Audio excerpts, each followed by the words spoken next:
that was why I was so sad when he died, because he's quite different when I talked to him on the phone. He was always very jovial, sparky, little sort of chap, and you know, he initiated a lot of things. I remember I was in a hut with him, and one other bloke who was the messing officer.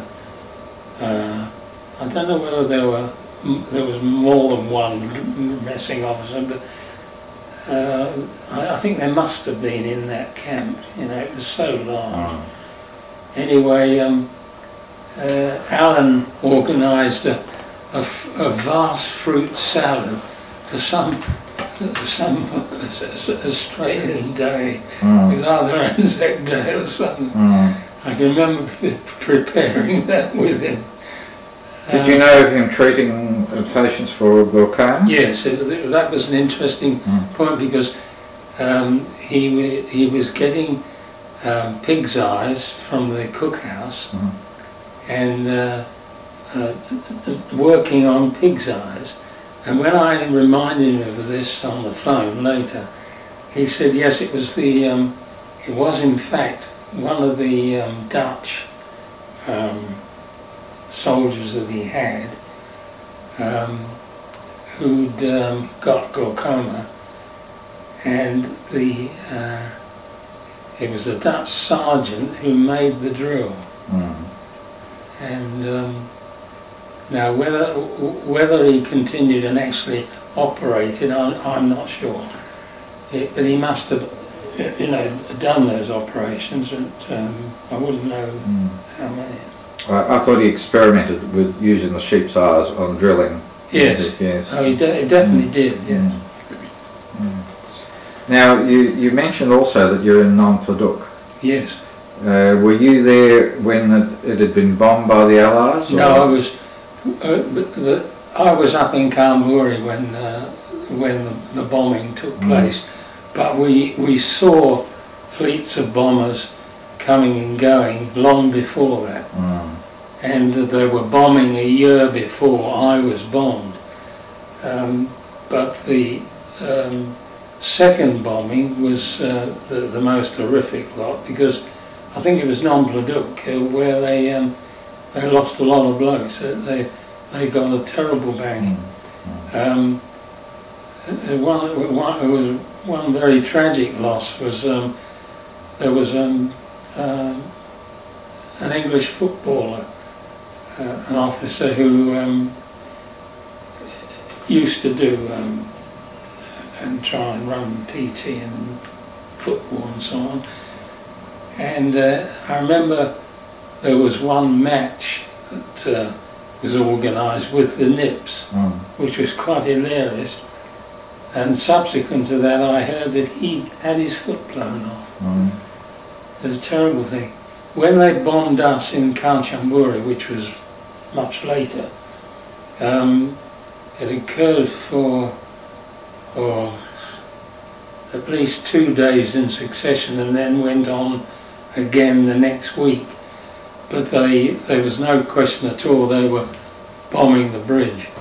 And they went over my camp at about 30 feet. I've never been so sort of stunned by it. They were enormous American liberators, and they couldn't have been more than tree height.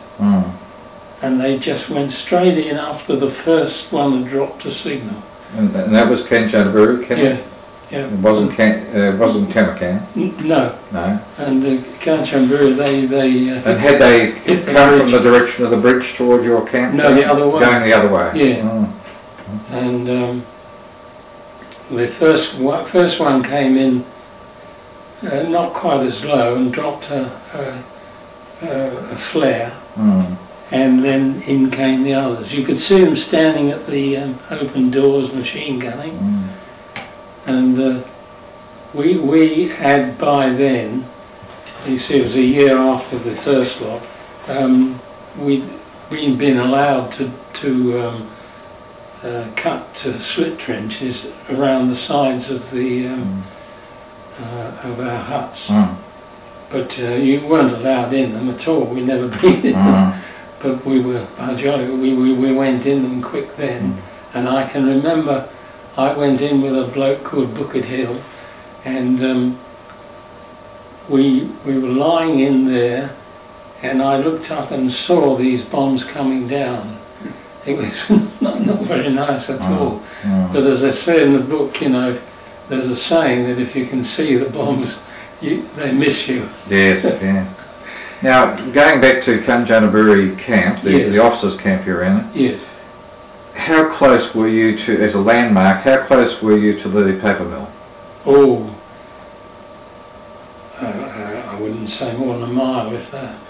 Less than a mile? Less than a mile, yes. Because I sketched it, and you know, I could see it very clearly. Yes. And after the show, I actually went to it. Yeah, but it was very near. But wasn't there some link with you getting paper from? Yeah. Yes. See, when did you do that? Well, we had the story of, you know, us being forced up to Kanchanaburi. Some of us marched the shorter distances, and others went by truck.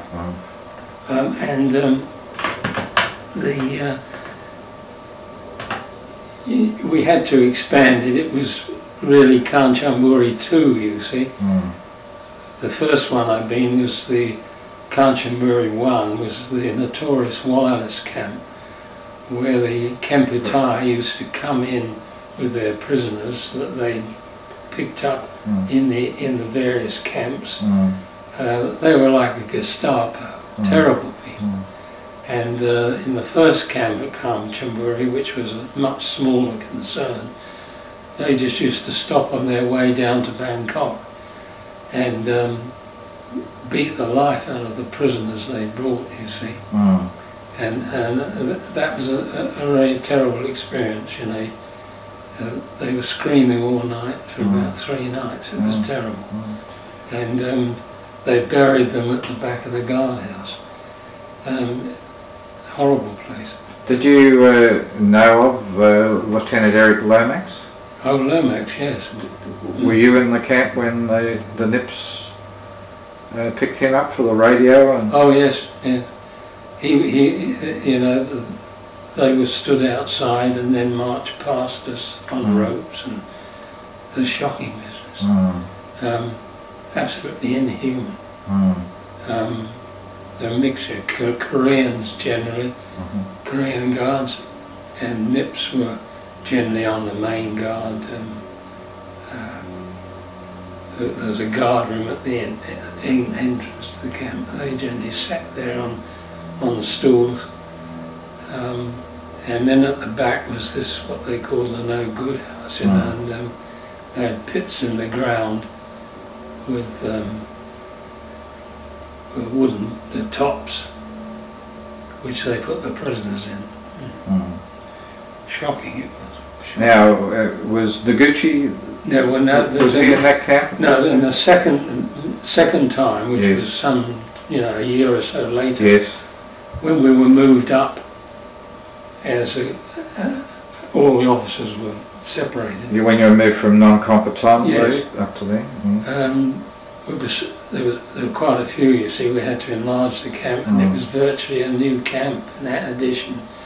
And Noguchi took charge. And Noguchi had already made himself known further south.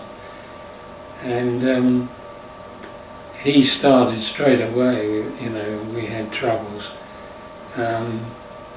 Imposed all sort of strictures and cut out concerts. You know, we used to have fairly regular concerts in the other camps. But there, you know, anything at all would stop one, any up to here.